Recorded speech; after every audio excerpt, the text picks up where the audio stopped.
Rap Circle is finally here. I know everybody been waiting. Before we go too much further down the rabbit hole, and let me say hey to the chat, by the way. Christian Fandom Geek's been here. Heidi Mealy's here. Heidi, oh, such a great lady. And her and James have been such a blessing to me in this channel and helped to connect us to make this happen today. Hey, you know, James is the exclusive seller of my artwork. That's know awesome. that? So, yeah, he's been a great well. stuff. And Heidi, I've not met Heidi, but I know Heidi's a really wonderful person. So yeah, it's been awesome. So before we get too much further down the rabbit hole, just to document, give me the elevator pitch resume of Dan Lawlis. So you becoming an artist, becoming this avenue, like when how what age and kind of how did it navigate for you to end up in this sort of arena? I started at Marvel in '87, and my career went from '87 to '97, and then I was looking at I needed money because I had a young family, and I'm getting paid $100 a page. I think that was maybe about $120 at one point, and it took me all day to do the page. So figure that out to maybe $400 a week. That's like $20,000 a year. Yeah, I can't raise a family on that. It's not going to happen. So I started looking for alternatives, and I found storyboards. Now storyboards, you could do. I was getting $75 a frame, and I could do 6 or 8 of those a day. Now we're talking. So now I can, and even though that's irregular, I could, and I also wanted to be around my family. I wanted to actually see them. So I always worked at home, but you could be changing at your drawing table. So I just was, as soon as I got that money, that's what I needed. Middle class income. I can raise a family. Perfect. And that's what I did. So for the next 30 years, what is it? 25 years? I'm not sure. But, storyboards, advertising, all that stuff. Just kind of, it's still not easy. It's not easy, but it's actually doable. And the interesting thing is another reason. There's a couple of reasons I hated comics. But one of them was just the loneliness, as I said. But it was you can't do a great comic book in a month. You just can't. I couldn't, anyways, for sure. Now, for the first time with crowdfunding, you can. So I'm actually really. This is why I'm here. I can actually maybe make a living doing it again, but actually do some of the best work I've ever done in my life, and I'm ready for it because I haven't been sitting around doing nothing for the last 25 years. I've been sketching, drawing, getting better and better. I'm a better artist than I ever was. So I'm really excited for the potential here. Even if I don't do a comic book, I'm just excited for the industry itself to see what happens. I know there's a lot of people poo-pooing this, what's going on with these. Some of these guys, because they may not like their politics or whatever it is, but the reality is it doesn't matter. This is a new revolution, I think, of comic books. It's just going to be no matter what there's going to be all kinds of people from all different kinds of political persuasions and everything producing comics this way, and you're going to see great comics for the first time and maybe ever. Really, people's best work. So I'm excited. I couldn't agree more. I love all of this. I always loved artist alleys down the independent scales too. You want to go see, J. Scott Campbell or whatever. But hey, listen, I want to go down here and see all these other folks. And I really was able to build some relationships back then. Some folks doing this kind of thing. So, yeah, sequential trailers. James is dropping in here as well, and he says with a monthly grind on comic, you either sacrifice quality or control, or both, to maintain the deadline. Isn't that the truth? So and we're seeing it now. We're seeing it because basically these people are getting paid even half of what you were getting paid, and you can definitely tell. There's whole frames, whole panels. There's nothing in them. Like it's just a silhouette of a character poorly drawn to stuff that's. That's funny. I tweeted at one of them, and I just put a screenshot of Miles Morales in this frame and Miles Morales in this frame, and I said something doesn't look right. What happened? And I kind of expected more like, listen, man, you got to make your deadlines. You got to do whatever.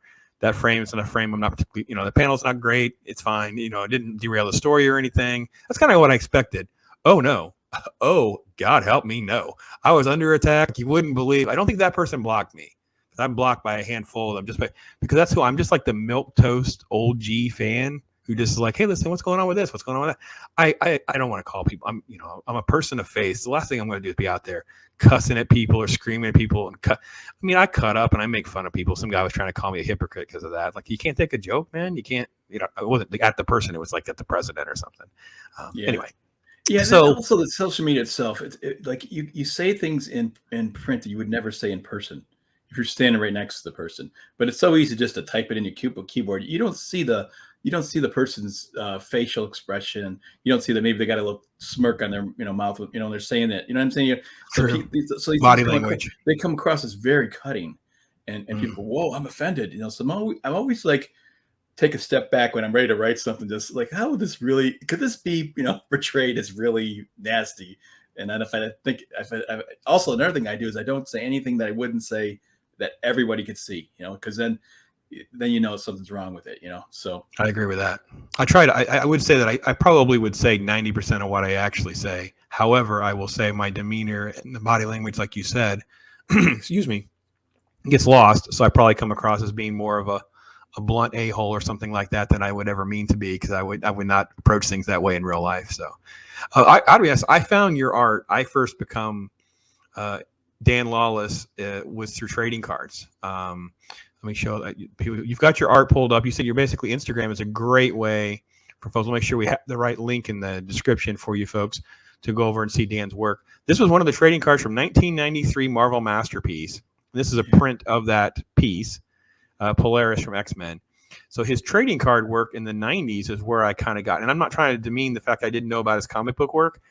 It wasn't his name that I wasn't like connected. Like it wasn't, I just put two together. So I read Strange Tales or I read a Doctor Strange, but say, oh, this is a Dan Lawless piece.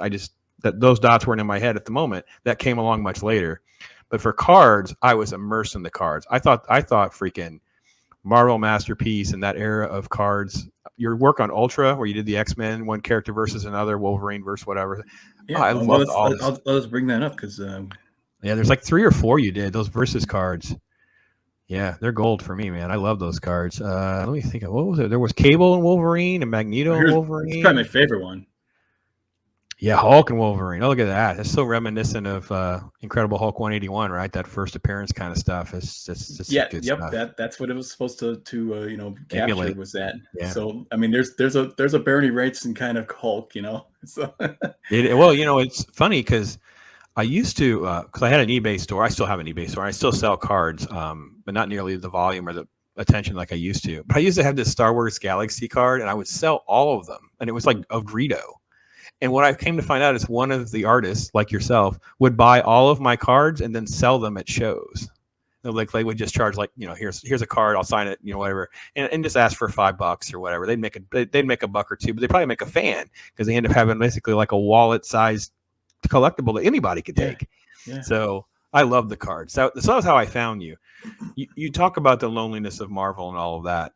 What was the difference between working on like a trading card versus working like on a page or something like that, as far as like your direction, your involvement? No difference. No difference. I mean, I'm just I'm a freelancer artist. I'm at working at home. So, but this stuff I love. The neat thing about this is in the speed of the comic book process. You pencil, someone inks your work. I really kind of hated that because there's no way. First off, there's a different level of artistic quality sometimes, but like when I'm drawing let's say I'm drawing that eye on the Hulk right there, or one of these guys in pencil, it's kind of a bit of a smudginess. Now when I'm going to finish on it, I'm gonna work it. I'm gonna kind of like, oh, it doesn't look quite right. Keep working it, get it right. You know what I'm saying? There's still thinking to be done in the finishing process. If they're not following, as they cannot, read my mind, they're going to do it their way. And so it's not really your artwork. So these were really fun for me because this is my artwork all the way, and I really don't want to have someone ever inking my work if possible, unless let's say here, let's bring this up for a second. Let's see, where was it? I got Strange Tales when I first jobbed. I think it's this way actually. While you're searching, let me ask you: are you allowed to sell? And do you sell prints of any of those type cards and things like that? I can't sell those. Those are okay. I didn't know. Yeah, I just didn't know. Yeah, but it must be the other way. Oh, those are sweet. Sorry. You're scrolling. You're scrolling past stuff that I love. I'm like, I'm going to be on I'm going to be on your Instagram tonight. My wife's going to be like, "What are you looking at?" I said, "The guy I talked to today." She'll be like, "What?" And I'm like, "Yeah, it's that day." She's like, "Oh yeah." Okay. My wife is not a nerd. So it's fun. I got this back. I gave him my crappy beginning art drawings. This is one of my first jobs I did. Kevin Nolan inks it, and I get it back, and Carl Potts says, "Oh, we got an inker for you to do this one," and I look at it and go, "Oh my God, what the heck?"